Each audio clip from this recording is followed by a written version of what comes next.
Okay. So that way also if someone needs to watch it later or something, it's good to have it. Okay. So let's recap about last week, what we had. Gabby, no, we couldn't record last week, Gabby, and so we don't have a recording of the session, but we can recap a little bit. Part of the things that we talk about, actually, I'm going to reframe a little bit. First of all, we are studying TORAHPIA, right? This course is called TORAHPIA because it's kind of like a Spanish version of terapia, but it's Torah. Yeah, so it's Torah with this sense of therapy. So sense of therapy because it's really some of self-improvement, self-growth, to try to learn something from each portion of the Torah, uh, what we can really learn from it, instead of just learning or really gathering information or getting messages that are just from the from the reading of the Torah of the Bible, what you call it. Now, it's a big question, and in the other group in the Spanish, in the Spanish group that we just had prior to this session, is that there was a big question. Why is it that if you go to synagogue today, right, we are reading from another part of the Torah? Why don't we just follow every week, where we are, the weekly portion of the Torah, instead of starting from the beginning? Why is it, Gaston, that we are really starting from Genesis, from the beginning? Because Genesis usually is read. We start reading Genesis again every year, right? In the Torah, we just go pass around and everything, and we move the scroll, usually after the festival called Simchat Torah, which is the festival of the Torah, which is usually 3 weeks after Rosh Hashanah, which is the New Year. So we're talking about mid-October, more or less, depends on the year. So we already passed, the whole book of Genesis. Why is it that we're studying that? So I mentioned before last week that TORAHPIA was born as an exercise that I was doing weekly, on doing something called conversations with the Cantor, where every week I will go on Facebook Live as part of my work in the synagogue, and I will talk about each parasha, something very, very similar to TORAHPIA, something that people will gather to elevate, their souls, some messages that will make them work daily on some aspect, whether it's a soul trait, maybe it's a habit, or something that they can really do to improve their lives, and to improve who they are, and to polish their soul traits or the character traits. After each session that I will record, more ideas will come up, and some of these ideas are the ones that I'm sharing with you all. Now, why Genesis? I would say that because Genesis is probably the most Netflix series that we can have in the Torah. And this brings me to another explanation, which is when we expose a little kid who is 5 or 6 years old, 7 years old, who started learning Torah for the first time, or the Bible. In Judaism, they don't start from Genesis, which makes sense that you start from Genesis. It's the beginning of the Bible. I mean, where are you going to start from the beginning, right? But the truth is that traditionally, kids are not taught to study Torah from the beginning. They are taught to study and start from the third book of the Torah, the third one, which is Leviticus. And you might ask yourself, why Leviticus? This is the most boring book, in the whole Bible. I mean, it's all about purity. It's about what the high priest had to do, the sacrifices, the offering. I mean, it's like, well, the truth is that that's the reason. The reason is it's all about purification. And they didn't want to contaminate the little kids from, to start studying, with Genesis. You start with Genesis, and the first thing that they learn is that the only first commandment they didn't fulfill. So a little kid who's 5, 6 years old is going to learn. If Adam and Eve, they did it, I can do it too. Like, why do I have to obey my parents if they didn't obey God, right? If they ate anyway. And then after that, we know that they share responsibility and blame each other. So why do I have to take responsibility? I'm 5, 6 years old. It's their fault. It's my parents' fault. They brought me to this world, right? Why is it? And then you continue, and then Cain kills Abel, and you say, okay, so you have the first murder in the whole Bible. It's just right away. The expulsion of the Gan Eden, of the Garden of Eden, is right away. It's like, so it doesn't look like a good book, for, and all of a sudden next week we're going to learn about, the destruction. Today we're going to learn, again, the book of Noah is all about the destruction of the whole world and the creation of a new one. And next week we have destruction of cities, of Sodom and Gomorrah, right? And I mean, like, then you continue on deceiving, brothers and deceiving parents and mothers, and one is, so it doesn't look like a good book for a 5-year-old. It's full of stories, but if you look at the lenses of what's going on, yes, it makes it very, that's why I say make up a great Netflix series, but not for a little kid.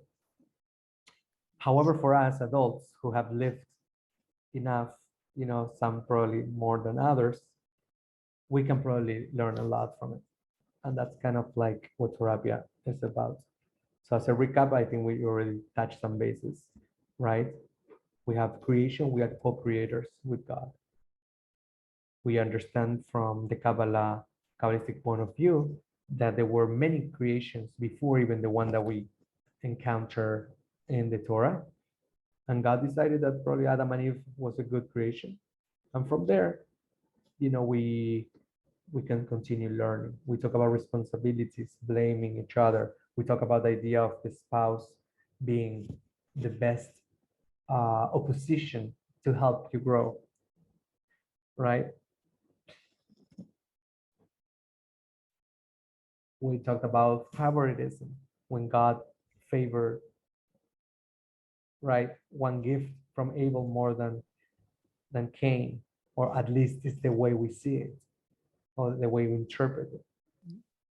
We understand we have anger, right? Jealousy, envy. I mean, tell me who doesn't have all these things in their lives? Okay, so from a little 4 chapters, we can learn so much from it. So I want to share something first with you. That is, let me see what it is. Yeah. Has any of you recognized these words, such as that are here? Pardes. And these words, are any of these words familiar to you? You can say no, it's fine, then I can teach. No. Okay, good. So people ask, first of all, like, what is it that, I mean, how we come up with these interpretations in the Torah, right? One of the things that we need to learn is how we, or our sages, or rabbis taught us, especially, especially the Kabbalists and the mystics, how we are supposed to really learn Torah. So they talk about 4 different levels. This is level 1, this is level 2, this is level 3, and this is level 4. And altogether, this is par des. Okay, it's like a mnemotechnic, mnemonic, way to remember these 4 words. The P is for pshat. In Hebrew, in English, pshat means literal. That means when you read a text, right? You read a book and you just read what it's there. No more, no less. You just don't go beyond. You don't go deeper. You just read what it's there. That's one way to read the Torah, which is usually the first one. You need to know what the text says. The second level is going deeper. You're looking for hints. For example, Cain killed Abel. In the text from last week, we understood and we learned that Cain killed Abel, but nobody knows why. It says they went outside and Cain came, but if you probably you see a movie, you're probably going to see a lot of interpretation, which is the third level, right? Interpretation, parable, all the sermons, from the rabbis, usually are, it's called drasha. Drash means like interpretation, a parable. But what is the hint? Maybe the hint, what the rabbis would say is, oh, look, God, it says just before, God did not like or favor more the gift from Abel than the gift that came from Cain. That's kind of a hint, right? Maybe that's why he killed. Maybe he got angry and that's why he killed. So that would be the third level, is to interpret after you found a hint from the literal text, right? That's how we learn. Now, everyone says, that's beautiful, but I want to know the meat of all this, right? I want to really know what's going on here. And then people come and say, that's why you have the sod, which is the secret. What is the code or the decodification of this text? What is really telling me? What I'm really learning from it? Okay, good. Cain killed Abel. Why? Maybe the hint says that God favored one or the other. Then the interpretation is that that's why you haven't, right? And then maybe it's because there are a lot of interpretation. Maybe it's because they have a sister, or there was a wife and there was a girl and they were fighting for the girl. I mean, like things that are not even in the text. So the drash comes to also fill gaps. That's why we can make up so many stories. But the sod comes to tell you the secret. And here is where the Kabbalah comes to talk to us. Okay? The sod is the Kabbalistic interpretation or the Kabbalistic secrets. Now, you might say, how you come up with these secrets? How do you know about these secrets, right? So the secrets they started to come orally, in an oral tradition. So I ask you a question, the two of you. When you went to school, you went to the university or to high school, wherever, and you take a class, and then the person, the professor or the teacher is talking for an hour, let's say, how much of what he or she is talking you can really put on paper? Can you really put everything that he says or she said? No, if you're really, really fast, maybe 40%. Okay, so what is exactly? So what is your technique, Gabby? What do you used to use, when you were in school? Well, kind of like write as fast as you can, try to get like what I thought was the most important and just write it down. Yeah, And I couldn't write everything. I just let go of the rest. correct.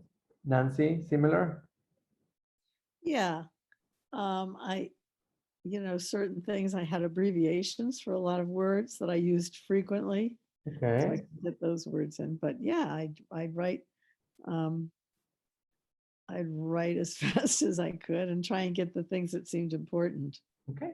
So you And maybe it's hard to do summarize. because trying to, yeah. Beautiful. Well, the Kabbalist masters, that's what they say. Moses, went up to the mountain. Do you think that he was able to write even on stone, really everything that God just said? He couldn't. Literally, he couldn't. So what we have in the Torah is probably his summary.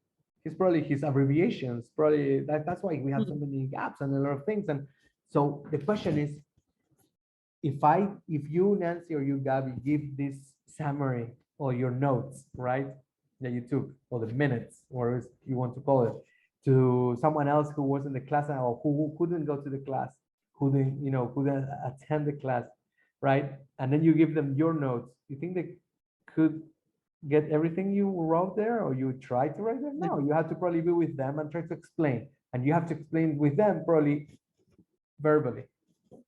Right. So you got the idea. Same thing. Moses came down and said, look, guys, look what I got.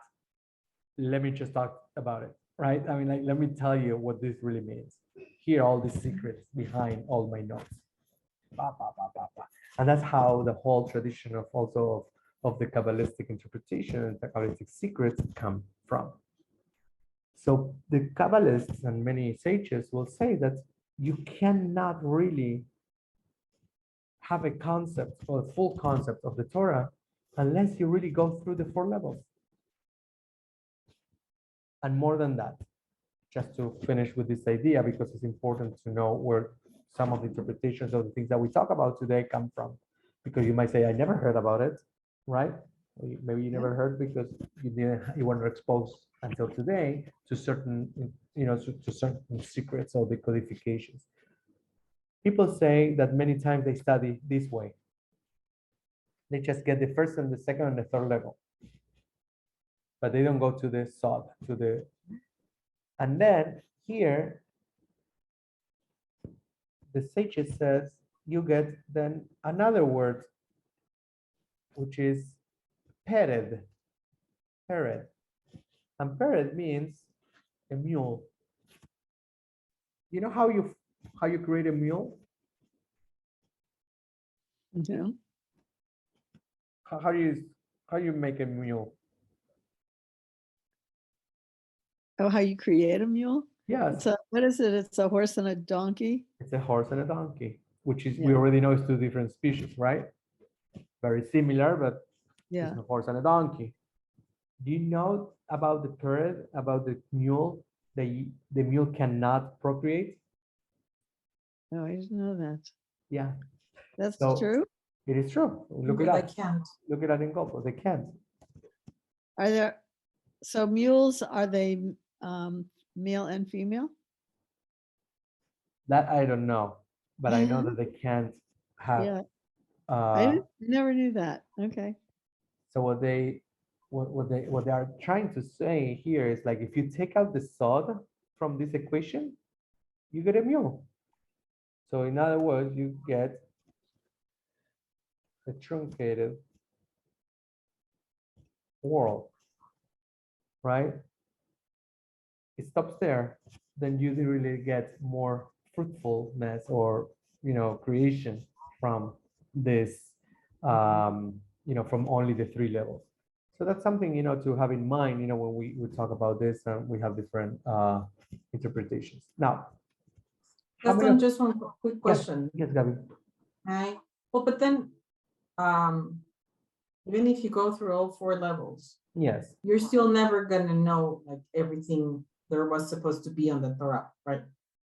of Even course, if you go through all 4, of course. because, okay, all right. I mean, the reason is not because probably it's not out there, because the secrets are all out there, but we know also that there are also 300 and something ramifications even of the Kabbalah. It's not like one Kabbalistic, interpretation. Like in a Hasidut or Hasidism, you have also different, ramifications and dynasties.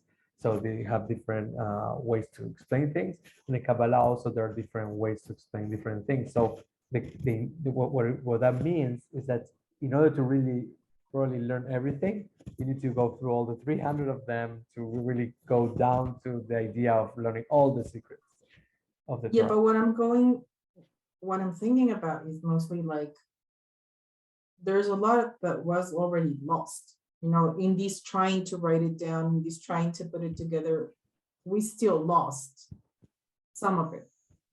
Yes, for sure. You like Okay. any oral tradition, you Yes, get yes. lost in the track. It's like the game, they call it el teléfono roto Want to be. in Spanish, right? You know that game, right, Nancy? The one you tell something to a friend, and then at the end of the circle, you get totally Yeah, different. telephone. It's It's a called telephone. telephone. Yeah, in Spanish, the same thing. It's a broken telephone, it's called. Yeah. But here's the most important thing that you should know. The Torah can learn all the 4 levels. We might even learn all the 300 and actually even the forgotten things that were lost, in the ocean. The most important thing about the Torah is that when each of you study it and each of you read it, you get new information. Each soul, like us, is supposed to get what is called a chidush. In Hebrew, chidush, it means, oh, Diana is here. A chidush, welcome, Diana. Mhm. Welcome. You're muted, and if you are trying for us to forgive you. You are forgiven. It's fine. And Oh, thank you so much. I'm sorry, and I was like mute, but I just wanted to say I'm so sorry. I had like a situation over here, and I just got. no worries, no worries. So even if you got all the information that is out there, that we're out there for 5,000 years, right, or 3,500 years, since we got the Torah, the most important information is the one that is for you. It's the one that you are able to bring down from heaven with the connection. Each of you, remember that part of what the Kabbalistic understanding is of the world, right? That this first Adam, this first man, right, was the whole universe. It was the size of the whole universe, right? That was called Adam Arishon, the first Adam. Okay, so that Adam and Eve, as we know it in the story, it was not just two, a guy and a boy and a girl, who are like there, with a little leaf, in their parts. No, I mean, it's the whole idea in the Kabbalistic point of view is that was a huge, gigantic guy, right? Who actually had the size of the whole universe, called Adam Arishon, the first Adam. That Adam, when the interpretation of the Kabbalah, when he sin, right? It's from this tree of knowledge. That's when the tzimtzum, the constriction, the Big Bang, right? In scientific word, creates. That means actually it was the scatter of these gigantic creatures. And all this is a belief on the Kabbalistic point of view. And the broken soul, right, got into each of the people or humans, even some people say even animals and minerals and even trees and plants and everything, from that big gigantic thing. In other words, we are the world, we are the children, right? So we all are part of that Adam Harishon, that first Adam. That's why you hear many times that we are part of the puzzle, that we all are one, right? The whole idea that if I don't take care of you and I don't take care of her, I am really affecting everyone because we are all part of the same piece, part of the same puzzle. Okay? That's the kind of like the Kabbalistic point of view. So each of us have an information connected to the divine through this amazing text called the Torah, or the Bible, and it's for us. That's why it's called the Chidush. What is the novelty? What is the news? Chidush comes from Chadash, something new, right? Chodesh means month because it's a new moon, right? Because in Judaism we go through the months through the moon. So what is that Chidush? What is that novelty? What is that news that you're going to bring that it's connected to your part of your soul? To your soul, meaning part of this whole guy. Understand what I'm talking about? Yes. So many wise people, many rabbis, many masters have brought so many interesting things, but there's still some parts that are just yours. They are only connected to your part of your soul, to that piece. That was so important to teach this universally. When people think about Kabbalah, people thought about the Judaism and not just Judaism, and the people thought just, that this is only, when you are 40 years old, etc., right? There's a lot of BS there too, a lot of lobby, right? The belief also that the darkness will come to suppress the amount of light that it can be brought out from so many people in the world. When we talk about Adam, there were no religions, right? And we talked the other day, Adam, they have God in the blood, and Dam, Aleph in the dam, right? In the blood. We talk about in Spanish, ADN, Adan, right? that we all have the, so we are all the same thing. We are all one there. So this has to be taught to everyone. Kabbalah is a universal message, the most universal thing that can ever exist, you know, in the Jewish tradition. It's so important, okay? That's why I'm so glad that you all three here, because through learning and reading the text, you might get like a question. Like yesterday, I got a, you know, a question I'm going to share with you. It's a challenge. It's a very challenging question, you know, that I got. But it's something new. Every time I read, you know, the text, how many times I read, you know, the book of Noah, you know, the chapters of Noah's Ark, and probably you did too. But maybe when you read it this time, it was like, oh, because you connect. All of a sudden, you get that connection, and all of a sudden, that message is for you to share, not to write a bestseller and to sell books. It's to share. One little more thing, one little more secret into the batch. Okay. Now, so let's talk about Noah. Okay, let's talk about this character. Okay, you all three had the chance to read the text, well, in Spanish and English, the text of the portion. I sent it on the email. Everyone received the email. I want to be sure. Everyone received the email from us. No, I didn't get it. No, whether you read it or not, I want to be sure that you're receiving the emails. I sent an email. No, It was yesterday, maybe. So it's fine if you didn't have the chance to read it. I did get an email, but it was only about the Zoom, the link. Okay. So you didn't get the email. Mhm. Okay. I sent an email, you know, saying that every week would be good if we can read in advance the text, the literal parts. Okay, the level one, first level of how we read the text. But more or less, all of you know probably, you know, the story of Noah's Ark. Anyone wants to summarize a little bit, even from what you know? You don't have to be expert, just whatever you remember from the story of Noah's Ark. Anyone? Don't be shy.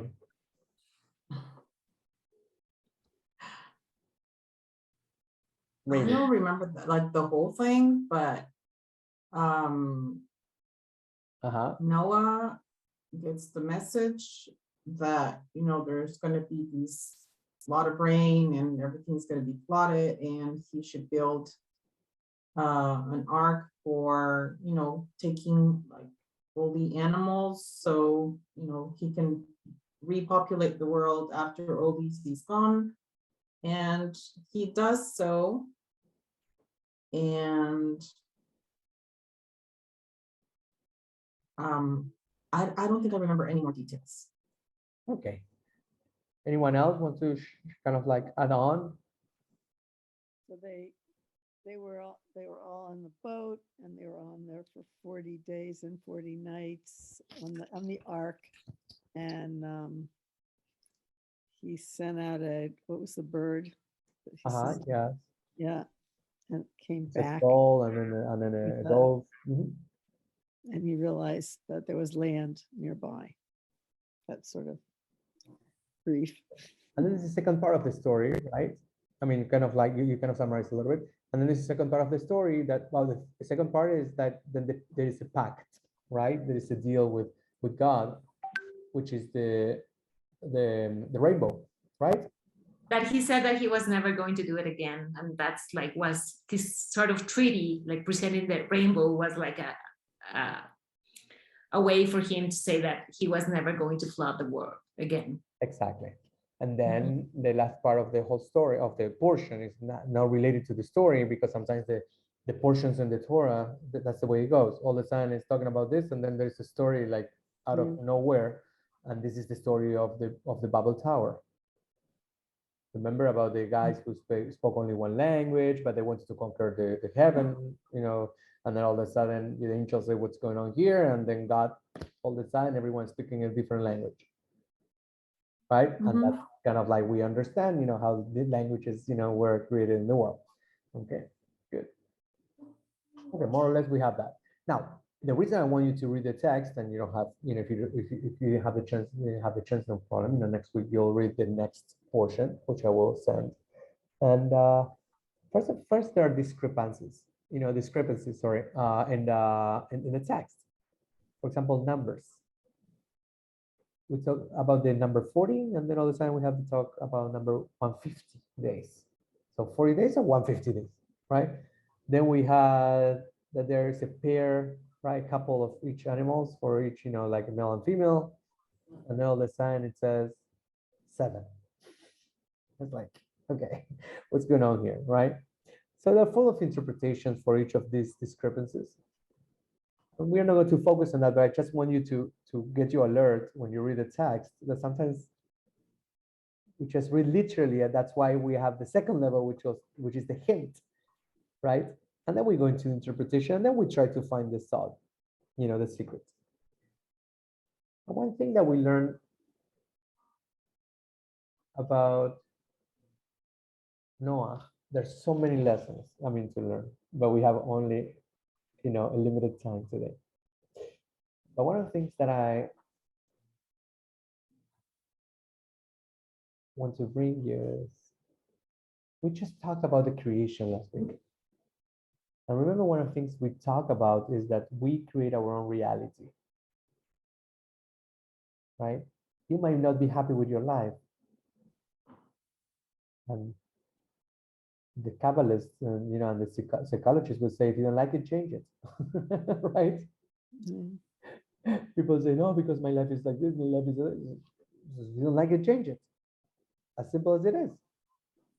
Change something. Otherwise, life is going to continue the same way. So God created something. He didn't like it, change it.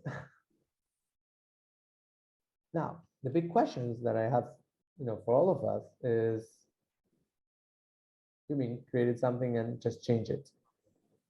Just like that?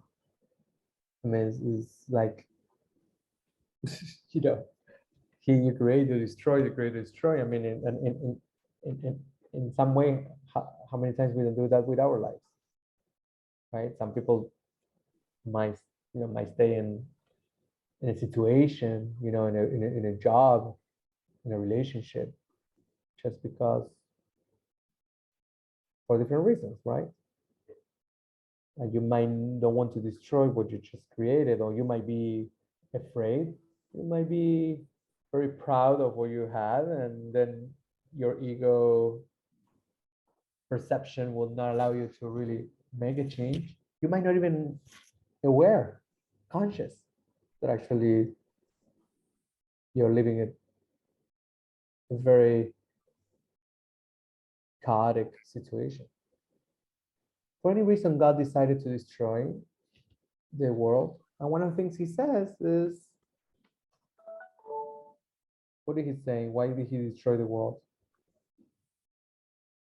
He says that the world was corrupted. What does it mean, corrupted? There's a lot of interpretation. One says that they were actually having, sex between species, and, like, it's so funny, like in the Bible, many times, every time that it's about bad behavior, negative behavior, it's about sexuality, or the women world, like dancing or walking around naked. I mean, things like that. That's why in Christianity, there's a lot of sense of this, like sex is a sin.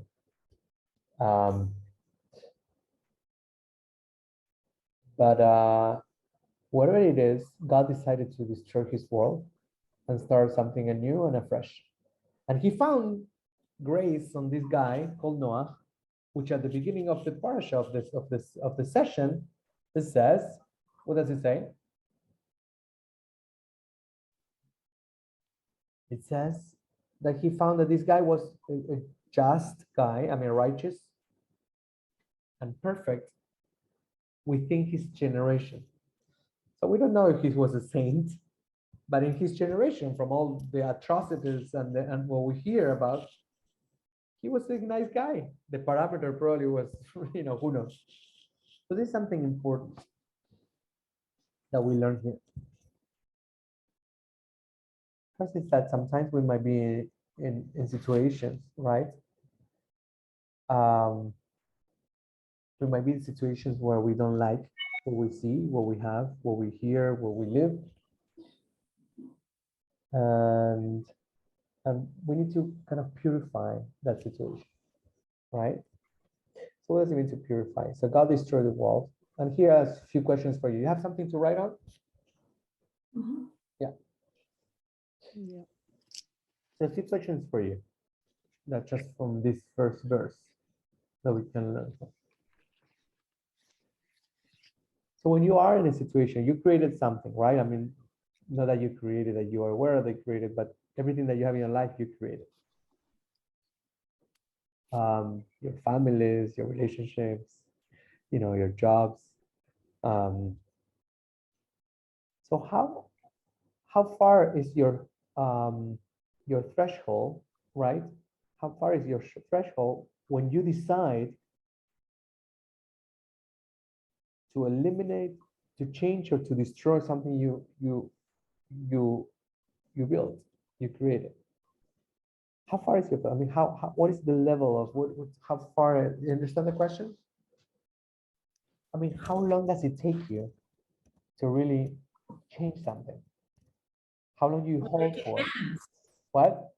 It depends. Sometimes it's just a decision, like just deciding and leaving a job, but some other times you do need to somehow plan, or at least we believe that we need to plan in order to make it safe for us to make a safe change. So Okay.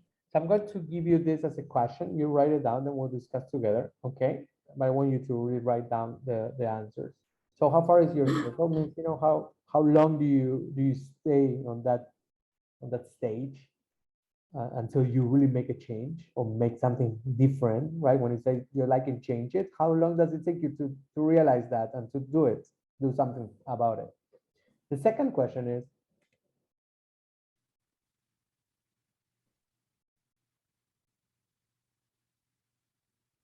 why wait for it? I mean, why would you wait for a situation to be changed? So the first one is, how long does it take you? And the second one is, why waiting? Are you talking particularly bad situations, or are you just talking about situations? I'm talking about situations that are not healthy for you. That are not healthy. Yeah, healthy means actually that, you know, might bring Mental you health. anxiety, you know, might bring you Right, stress. mental. Yeah, I Might be get it. anything emotionally also is not healthy. You know, that it's just not worth it. But many people really stay in the, you know, in the mud for so long, right? We all do, you know. So why hold it? Why waiting? How long would you really take? I mean, what does it take from you to really make it happen or realize?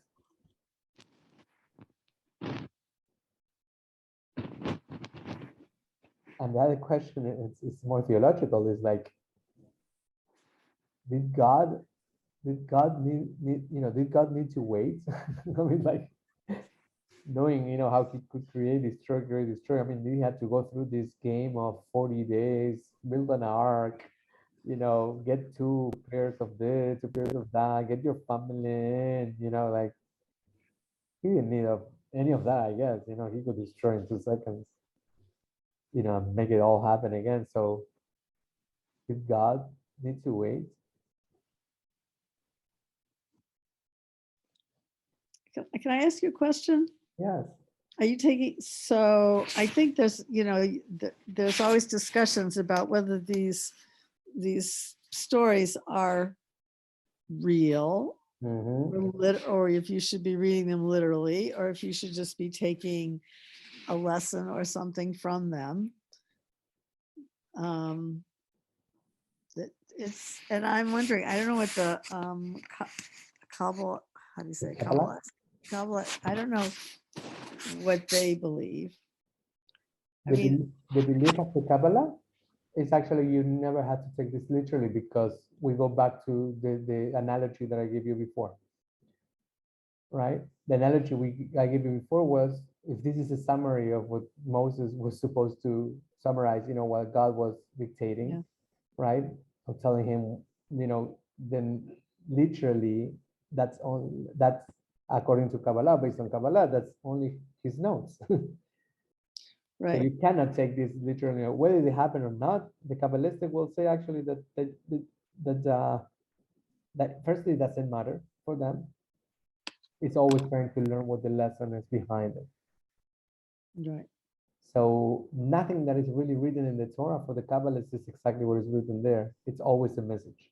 It's always what is the secret, what is the the decoding, what we're really learning. Because the Kabbalists would say, if you read the text like the Torah, and if you went through the text and you didn't really grow spiritually, make yourself a better person, more compassionate, more loving, kind person, etc., then you did nothing.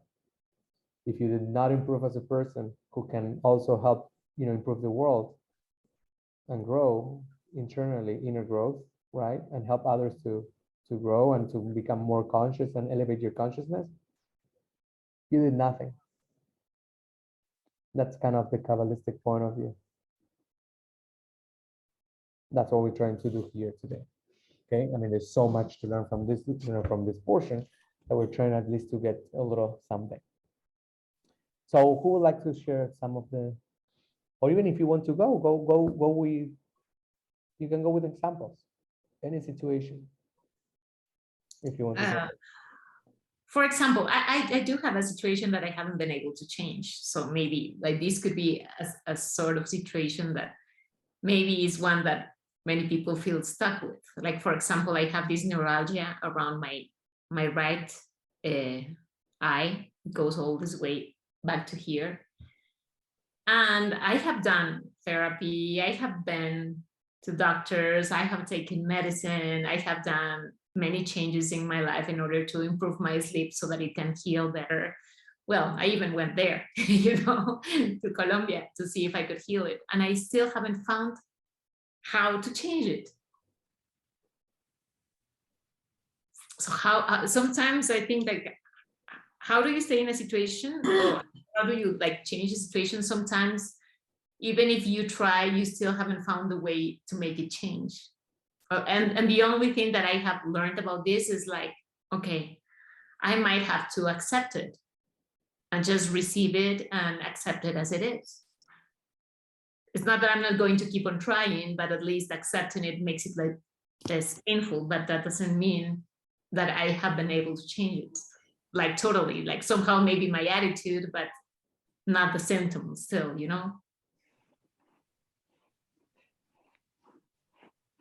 It's interesting when you're mentioning that, because in this parasha, one of the interpretations of the Kabbalah and the Kabbalistic masters, they said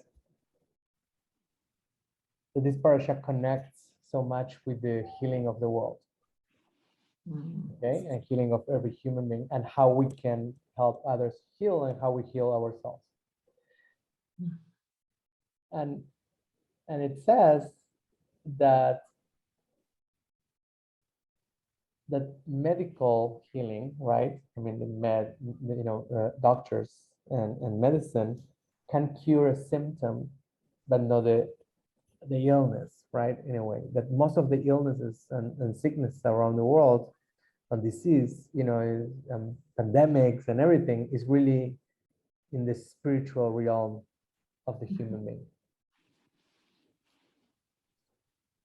So I don't know what the answer, is for your situation per se, but based on at least for what I just was reading, this week, it seems that you can solve this symptom many times and maybe come back, right?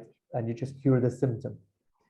But maybe something that is deeper than that might be a spiritual answer. Yeah, but how do you find the spiritual answer? I mean, because I have been looking for it, but I still haven't seen it. So that's when it gets tricky, because then you say, okay, I'm doing everything. Where's the secret? Where's that part that I still haven't found? Easy to ask, difficult to answer. I will say what my teachers will always say is the answer is inside you. You're the only one who has the answer. There's an ocean inside me. I know, but they say that the answer is always that you know the answer. Sometimes I go to my teachers, my Marcela, my wife, go to his masters, teachers, mentors. And I say, why do you come to me? The answer is inside you. You think I have the answer? Look inside. You'll find it. Always the answer. We always look for answers, right? And many times we look for our people, YouTube, mentors, rabbis, gurus. And the answer was just at home. Home. Right? Anyone else? I can tell that, sometimes it may take, well, I realized changing something to me may take, just hours, days, months, or even years. And I think why is this? I think it's because, the more attached you are to something, the more you value what you expect from that, relationship, job, whatever it is. It's harder to just, start anew, just eliminate it and then start it, because it's like a vicious cycle. You're putting something into it, and so it's hard to just erase it and start all over again because you have already put effort into it. So you just keep putting more and more, and it just keeps going on and on. And another reason that I think sometimes keeps me, from starting all over is probably fear of the unknown. And the last one may be, like the ego. Sometimes it's hard to accept you got it wrong and start all over. And for the third question, I think God didn't need to wait, but I think he was so pleased at the very beginning with what he had created that it was hard. I think it was hard to let go for him too, something that was, kind of precious to him. Thank you, Gabby.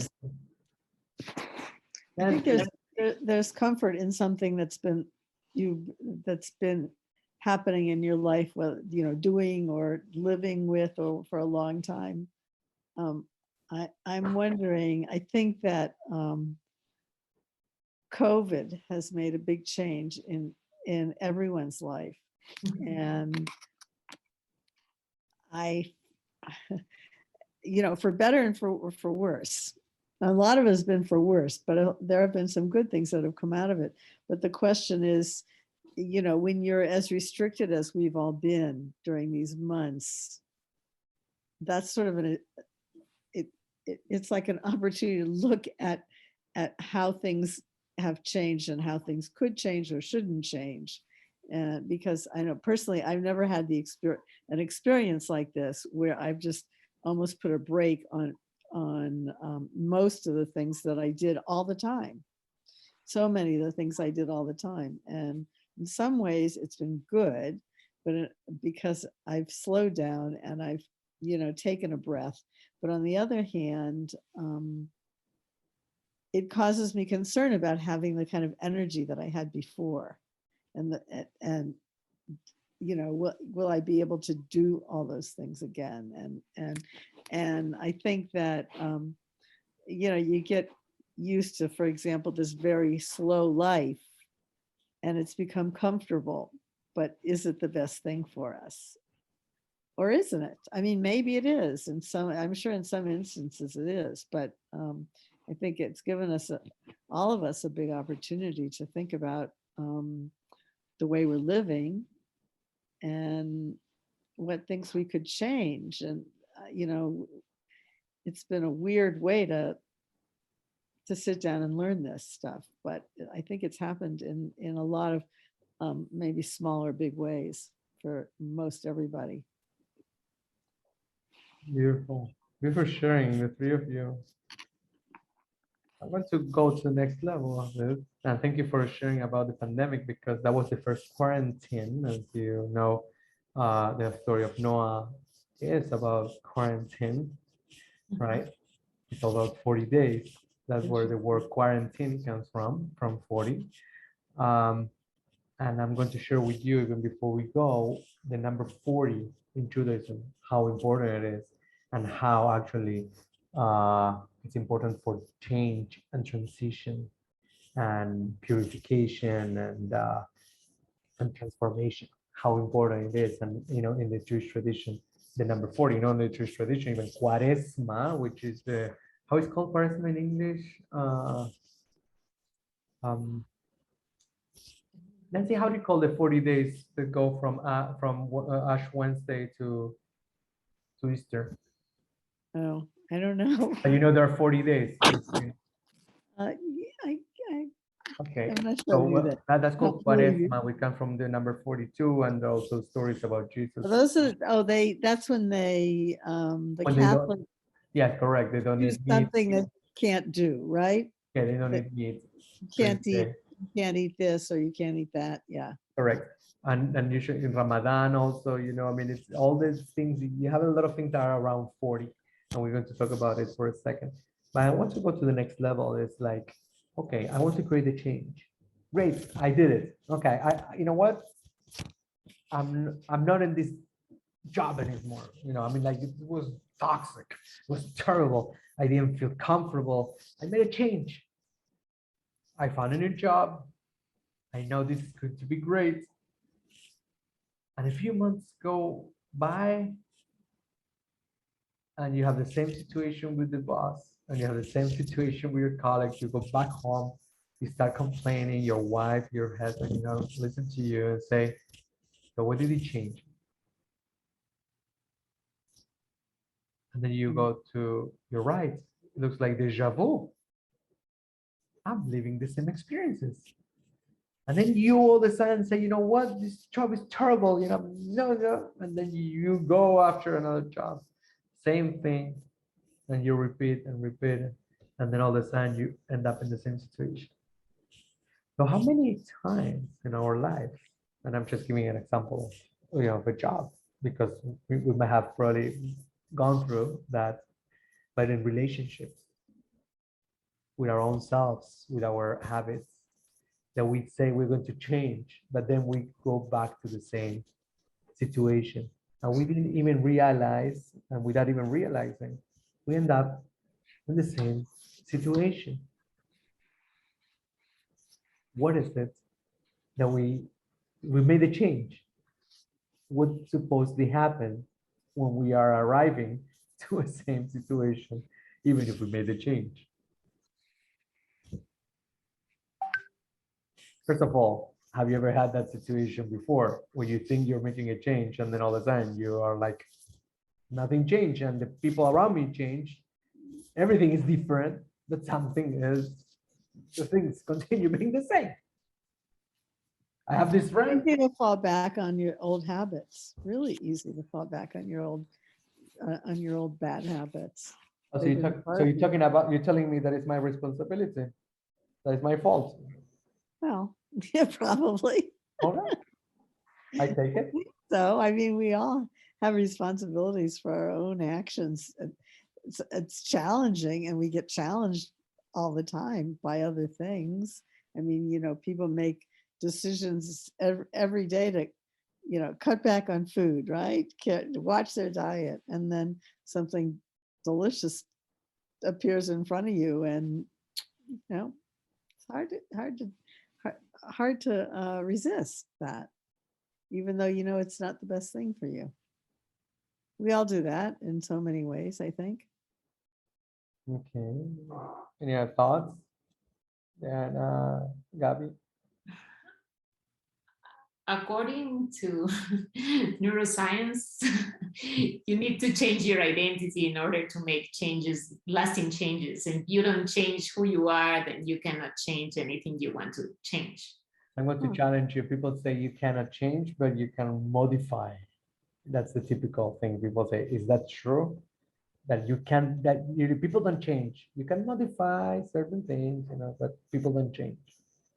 Is Some that true? things will take will take longer than others, but I think you're always changing. Like sometimes we just believe that we are so little and we just get used to just because we think that's all that we are. And sometimes it's easier to follow just like that's who I am, that's the way I was brought up, that's what I learned. You know, you cannot teach an old dog new tricks. So it's just like those are just like beliefs, limiting beliefs that we all that like most of the people have. And somehow we believe that story. And I think now we have more tools to understand that nothing that we think we are is actually what we are.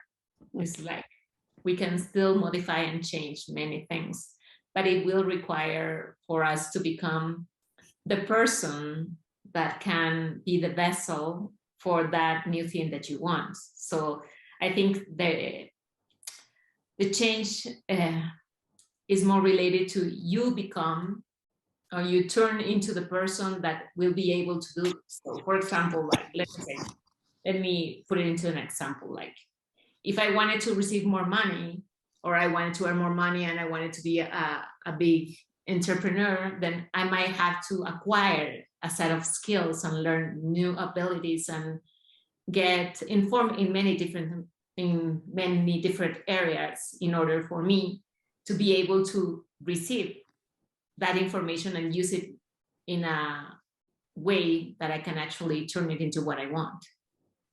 And I think it's mostly that we sometimes don't understand that we do need to do the work and things are changing, but the light that we will receive depends on how the vessel is. And we are supposed to be the vessel in order to receive whatever we want to change. So we do need to change in order to get it.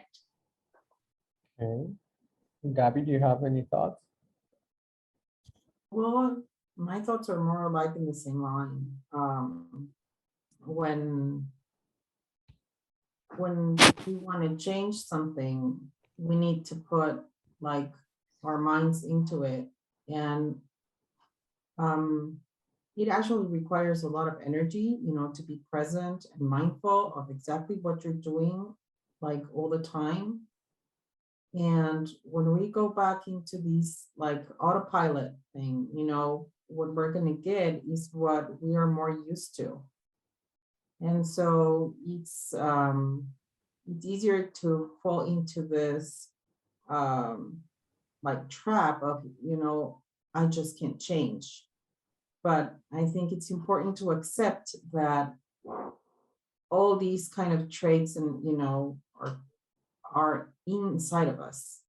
And it's up to us to make sure that we are like watering the seeds that we want to, you know, to continue developing in ourselves and kind of, you know, let the other like negative things that we don't like, you know, just be there. We know that they are, but we try to, you know, focus and put our energy into the ones that we want in our lives.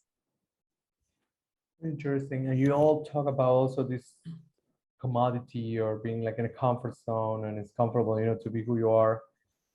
It's funny, you know, funny, but it's interesting to understand that the word Noach, which is in Hebrew, Noah, right, means to rest a little bit, to be comfortable, right?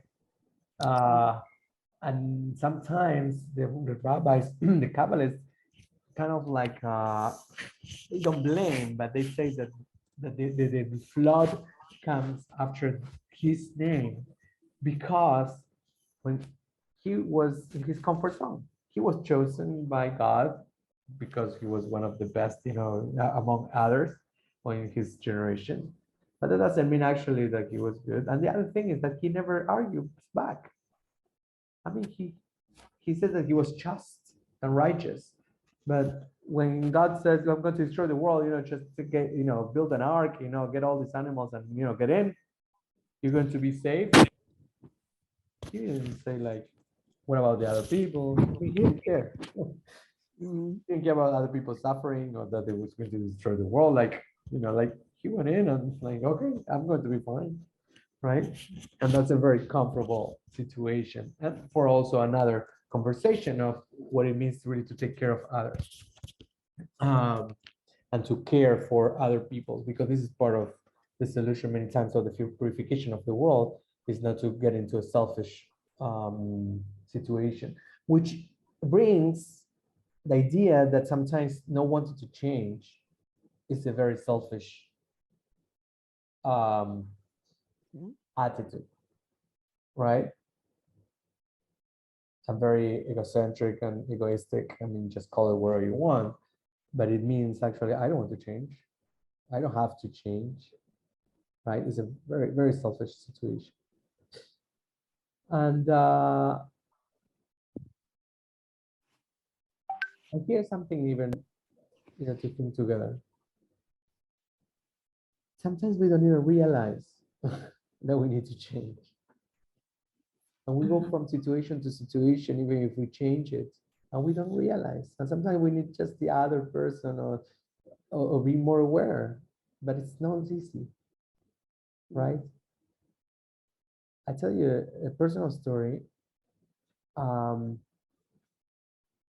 Nancy knows because she knows my former wife, but I lived a lot of things and I blame my former wife for so many things.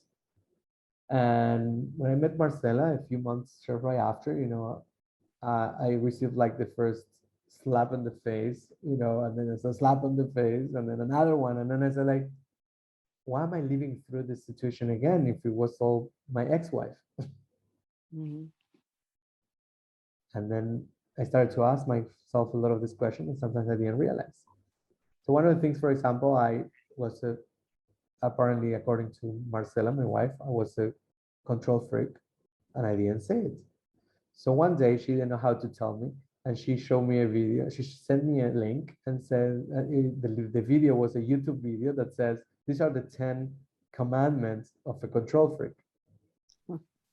And I watched I watched the movie or whatever, and 9 out of the 10 it was me. it was like an awakening, it's like, and I said to her, "Oh my God, I'm a control freak." And she said, "Really? No, no kidding." Like, I was trying to say this for 2 years already, and you didn't realize. And I say, "Oh my God!" It was like, I mean, seriously. I mean, thanks God I have a wife like that, because I could have fought for another. I would have gone for another divorce and then go for a third wife, and I would probably continue making the same mistakes with self-righteousness, right? Thinking that I have nothing to change, it's all her fault. It's her fault, I'm perfect, right? So here's the formula of what both the Kabbalists and also the rabbis, will suggest. Sorry, the psychologists and even the rabbis will suggest. In order to really make a real change, you need to elevate your conscious. You need to walk in a different level. I mean, you have to kind of observe yourself, witness, who you are. So then you need the first level of recognition, self-awareness, self-acknowledgement. I mean, you need to realize that something is wrong. Identify that, take the, out of the equation a little bit of the ego and see, look at yourself, who you are. Another parenthesis. There was a colleague of mine, a co-worker, who I hated. Every single day I will try to avoid this guy because I just hated him and I couldn't resist any conversation. Every time I will see him or talk to him, would, so every day it will be aggravation. Every day I will go back home. And Marcela, after 2 months, she says, "I'm tired of listening to you with this guy." And she said, could you just write down, everything that you like about him, everything that he does wrong, just anything that you don't like, just write it down. And I go like, like any of us, will go, with this anger, and everything. But a few days after, she came back to me and she said, "Do you still have the list?" I said, "Yes." "Take it. Let's read it out loud." And I read it. And then she says, "Take a few days and see how many of those things in the list is not you." Remember we talked about this, Nancy? Yeah, absolutely. And again, 99%. It was not in the same way he was. Right? So for example, one of the things he was the executive director of my synagogue. And then all the time he would be cheap on things. And then I will realize I was cheap on things too. Then he had this, and then I realized it was really all the things I had. Until I did not change it, that situation was not going to change. So self-awareness and self-acknowledgement, self-identification, that's very important. The second thing is self-forgiveness. Because if you're going to say, "Yes, I'm that way, I'm terrible," you're going to really self-punish yourself, right? Self, like, it's not going to work.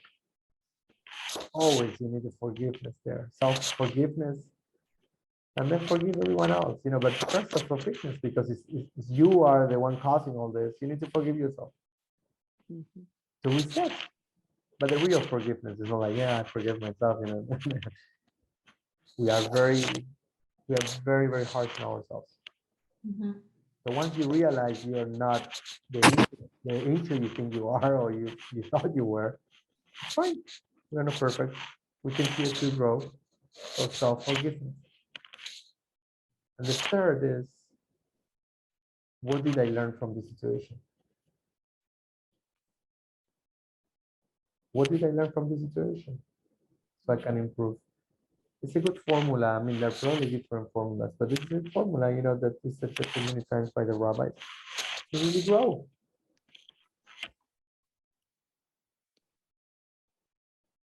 Am I the only one who went through all that, or you have some situations in your life that also? Of course. Let me share something that happened just 2 days ago, actually. My husband he actually asked to get out of his company. Where he worked, he was a pilot a year and a half ago. And since the pandemic started and everything, he was like really afraid. So he decided that he'd rather receive the payment for the time that he had worked, so that in case the company went bankruptcy, we would at least have something. And then the time went by, and I was like, you are not putting yourself out there. You're not trying to do the things. I didn't tell him often, but sometimes I just mentioned that maybe he was attracting that situation to his life. And then 3 or 4 days ago, he got the chance to get a new job with less than half of the payment that he used to receive. It's a very low salary. And he wasn't feeling so good about that. And I was like, "So what do you want to do?" And he was like, "It's either this or not getting a job." And I asked him, so I told him, I feel guilty because I shouldn't have allowed you to just let go of that company. And he told me, "No, I'm okay with that." And I actually knew that if I got back into work, it was going to be on a different condition and probably not even half of what I earned. And then it just came out of the blue, and he was like, it's me the one that is not letting go. It's me that is holding this situation back." It was so weird, because then I realized it was me. He was okay with everything that happened. And I didn't realize that it was I that wasn't feeling okay with the situation. And all this time blaming it on him. Well, long story short, after I realized that, like a couple hours later, a friend of him called him and he's like, there is a chance for you to work abroad, getting almost the same payment that he got before. And the head pilot just sent him an email telling him that he wants to talk as soon as possible to see if he gets the chance. So now he has 2 job opportunities. I was so surprised. I was like, oh my God, I couldn't believe it. It was like, wow. It was me all the time.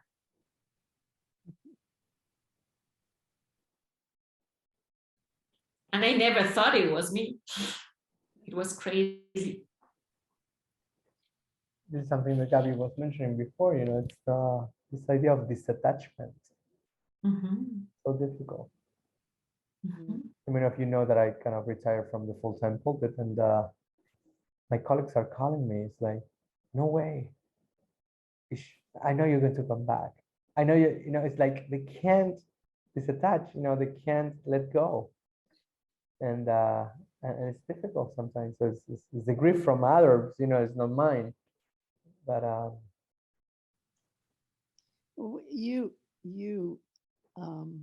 you were very good at the job you did. Your job, you were excellent at your job. It was just starting to be very hard on your own mental health. And that was a whole, you needed to make the change for you, not because you weren't performing it well. It was for, right? sure. It was a time for a change. It was. Let me share with you the whole idea of 40. Okay. That card, there was a transformation, right? One thing for another class about the same parcel, the same portion is what happened inside, which we could actually touch into so many things that happened during our quarantine, during our pandemic, right? All of a sudden, because we don't have that story in the Torah. It doesn't talk about the human relationship. It doesn't talk about, what happened with, and a lot of things, doesn't talk about, like, even was there any bathroom, for the animals? I mean, like, how do you, I mean, like, so many things that are there, like, we just assume that 40 days, and also another part of the Torah says 150 days. I can't even imagine, what was that, for Noah and his wife and his, sister, like daughter-in-laws and then his 3 sons, right? So there's nothing really about that. Like many times it was really nothing written about how it looks like to be with your, maybe your children or your spouse, or your parents, inside in the pandemic.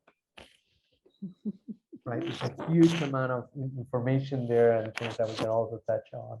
That it's not going to be, but it's something for, food for thought. To have in mind that this was the first quarantine for real, right?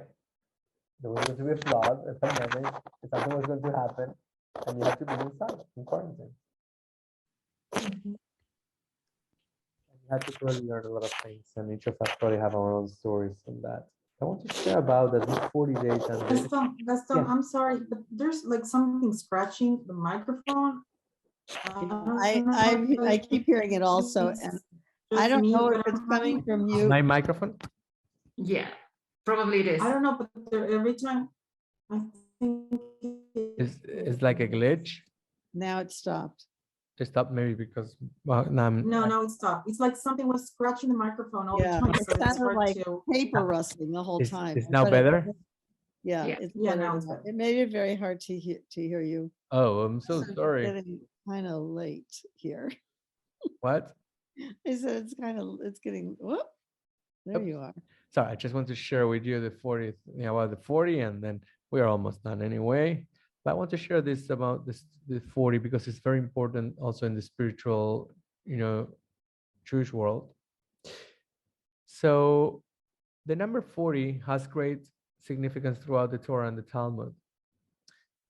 The Talmud is a book, for those who don't know, it's a book that was written and is part of the interpretation of the Torah in the in a manner of discussion between rabbis, as 2000 years ago. Okay, so they discuss the laws, and then there's a lot of stories, parables, fables. I mean, just name it, it's all there, anecdotes and narratives. So the number 40 represents transition or change, and the concept of renewal, a new beginning. The number 40 has the power to lift a spiritual state. So to consider, when a person becomes ritually impure in Judaism, he or she must immerse in a ritual bath called the mikveh, right? The Talmud tells us that the mikveh must be filled with 40 seas, which means it's a measure of water. Okay, so it's amount of water. The immersion in a mikveh is the consummate Jewish symbol of spiritual renewal. The mikveh originally is for transitions, transformations. Sometimes we do the mikveh when a person converts to Judaism, they have to go through the mikveh. If a woman just finished her period, the menstruation, they have to go after the 7 days of not having any menstruation or period, they have to go to the mikveh, right? Now the mikveh became, and for years actually, but more than ever now, it became a way of transitioning from anything, right? Some people come out of the closet and they go to the mikveh. In my case, for example, when I separated and divorced, I went to the mikveh. Transition moments in your life, and they come from this word. The word mikveh comes from a word in Hebrew called mekaveh, to have hope for something. So you hope, and also it's the sense that you have that the waters, right, are going to also not only the 40 days and the 40, but the waters are purification. So the whole idea of the flood and the whole idea of water, it makes a lot of sense when we talk about purification. And last but not least, on the mikveh, is that in Kabbalah there is a sense of what we call klipot or klipa. The klipa is like a shell, right? Like a layer of darkness. I mean, not darkness of but it's kind of like negativity or dark entities who come into you, right? So it gives you layers of darkness, means actually that you are less connected, or people can see less also, your pure soul, because it's covered by layers. Okay, so the sense and the interpretation of and the teachings of the Kabbalah says that these entities cannot swim and cannot survive in the water.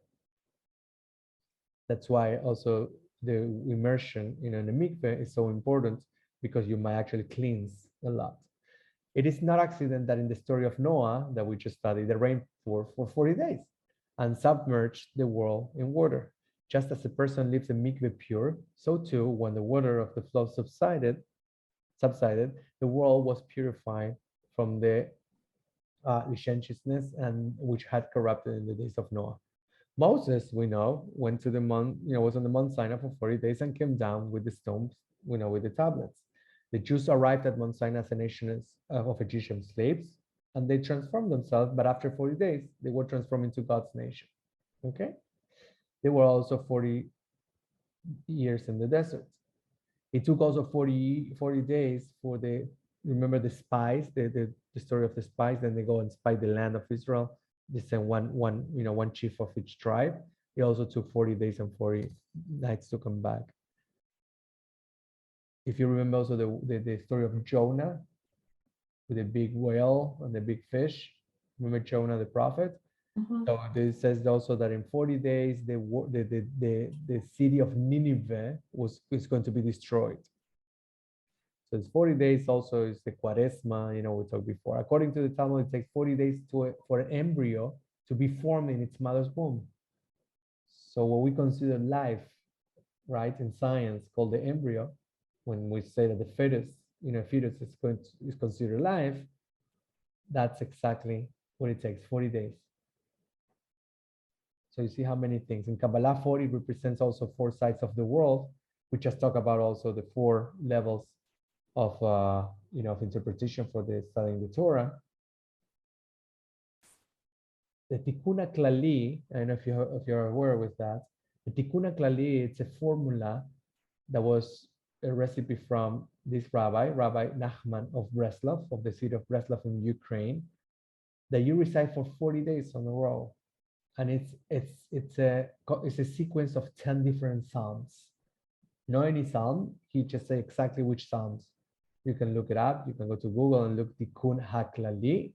And if you want to you look for change or transformation in your life, Rabbi Nachman of Breslov says you have to say these 10 psalms every day with an intention. Before you recite it, you say, I don't know, I want to be sure that I get an answer, or I change, my anger management, my anger, wherever you want to change.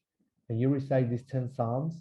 It was a formula for Nachman of Breslov, Rabbi Nachman of Breslov, for 40 days that is going to bring a change. You're going to find an answer. When a rabbinical court finds someone guilty of a crime, the punishment is sometimes lashes, prescribed in the Torah as 40 less 1. The purpose is to bring the offender to a point of change, a transition of atonement. So they don't, they number 40, they get, right, killed. But they're trying to get, they call the 40 minus 1. So until the 39, they still have a chance, to really change. There are 40 days between the first day of Elul. Elul is the month just before Rosh Hashanah, which is the New Year's. When we begin to blow the shofar and to prepare for Rosh Hashanah, we have a whole month. But then we have from Rosh Hashanah until Yom Kippur another 10 days. So we have 40 days, right? 30 of the month plus 10 days until Yom Kippur, which is the end of the annual Teshuvah, right? Which is repentance, or to go back to the path. And in Kabbalah, they call it to go back to Binah, which is one of the spheres. So these 40 days are the most auspicious time for personal growth and renewal.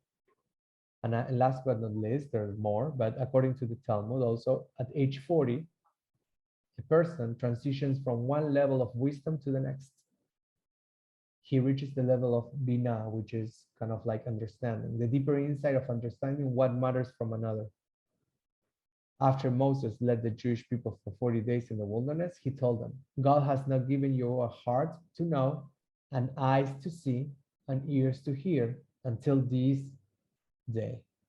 So from here, we see that it took the Jewish people 40 years before reaching a full level of understanding.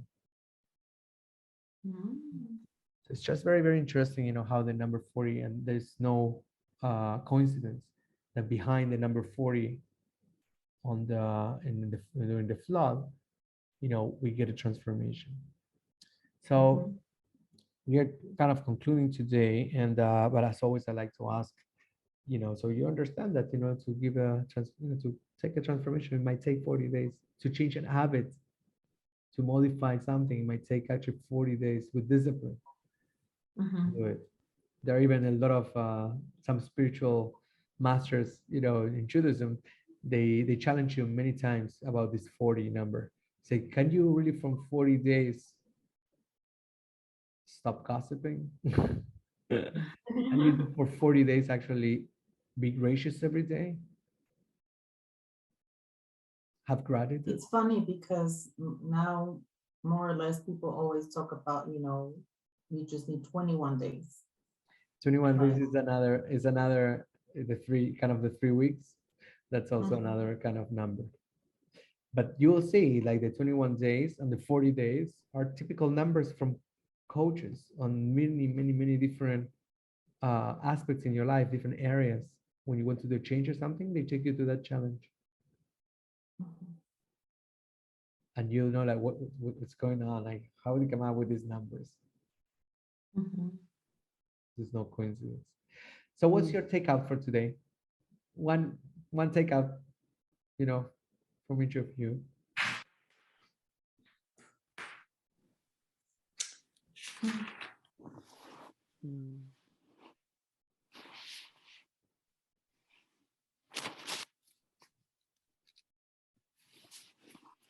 I think for me is,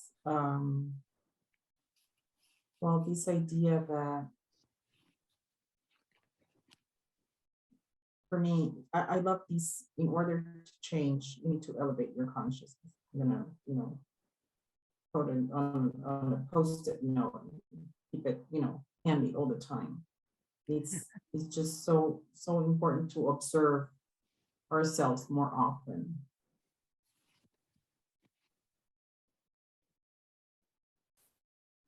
Thank you. I agree with Gabby, but I think for me, another one is resonating with me is what you mentioned, that we are all part of the same puzzle. And I think it's because right now I'm reading a book that actually is asking me to do this exercise of observing people and observing the things that I just find that I don't like, or just like a person that I just like see and somehow repel. And today I went to the mall and I saw this guy that I had seen before, and somehow it just like gave me a very, very strange, ugly feeling.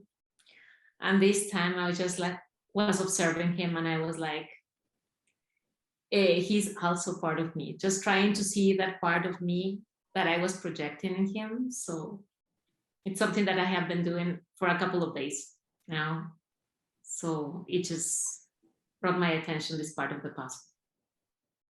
It's a great exercise. Mm-hmm. Nancy?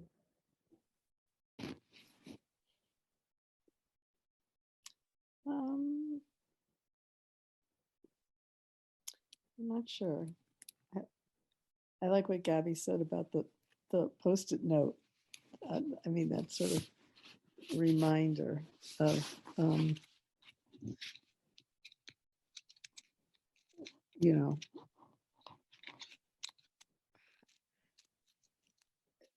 changes aren't easy. And you need to keep remembering if you're trying to do it, and focus, and, you know, and stay positive. And forgive yourself, I think, if you screw up. Yeah. I wish everyone a great night. Thank you. You too. That's actually what I was. It's funny you mentioned Diana about that, because I was going to suggest that exercise, which actually I did many times in the past, which is to, you know, when you go out on the streets, or, you know, just you might be a neighbor, you know, that you never liked, or, you know, it doesn't feel right and it disturbs you, where it is. But look at that person until you can be one with them, until you can feel what they feel, until you can find some compassion, you know, about them, until you can find even what they might be going through. Just change your lenses, change your eyes. Something that probably we can learn from Noah, because he didn't have it. He didn't see the suffering of others. He didn't see the lives of others. He couldn't empathize. So if you have someone that you know, like you say, the guy in the mall that actually, you know, was disturbing in the past, you were able to have some empathy, or even to merge and fusion. So that's an exercise this week, you know, try to, or write about it, try to do the exercise, and we'll see each other next week, okay, with a totally new parasha. Thank you so much. Yo, You. have a great night. Thank you. Have a great night, everyone. Well, everybody. Bye-bye. Thank you so much. Have a great night. Thank you. I'm Bye. sorry again for the delay. So sorry. That's What okay. happened? Bye. Bye-bye.